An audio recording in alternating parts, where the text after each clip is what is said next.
You know who had a better week than Under Armour shareholders? Fitbit shareholders. Third quarter profit and revenue came in higher than expected, and they raised guidance for the holiday quarter run. Yeah, I've never been a fan. I don't understand why it's a standalone company. Can I interest you in a stock up 33% in 1 week? They've done well. I'll give it to them. Smartwatch sales grew significantly over the quarter, sold 3.5 million devices. Average selling price increased 3%. They're now the number 2 player in the smartwatch space, having had a 0 share only 14 months ago, according to the company. So that's pretty impressive. They've made some nice tuck-in acquisitions in the healthcare market. Healthcare grew 26% for them. It's still a relatively small piece of their revenue, but it's increasing. But hey, competition is pretty steep with Apple, Samsung.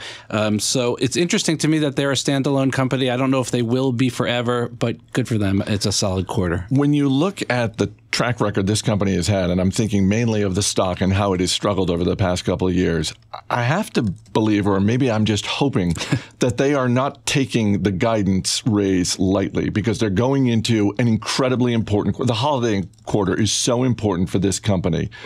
If they can do this again in 3 months, they might actually have something.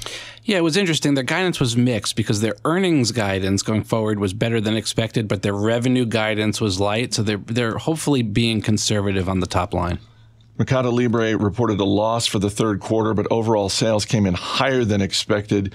Matt, we've always talked about MercadoLibre as being the Amazon of Latin America. You were saying before the show, you don't think of them that way anymore. No, I don't, especially after this quarter, Chris. And that's because if you look at MercadoLibre's press release, for example, the first 6 bullets of that press release didn't even mention the core e-commerce business.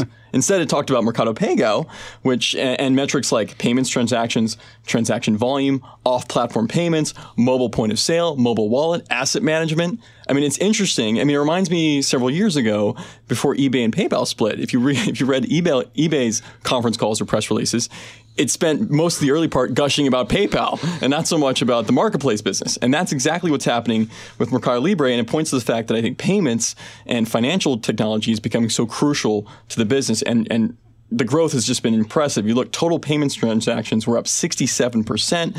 On-platform payment volume reached almost 5 billion. But something noteworthy was that in September, so the last month of the quarter, off-platform transactions exceeded marketplace transactions. So in other words, more people are using MercadoPago outside of MercadoLibre than using it inside MercadoLibre. So it's not just the quote-unquote Amazon of Latin America. I think more and more it is really the PayPal of Latin America. They see opportunity in payments.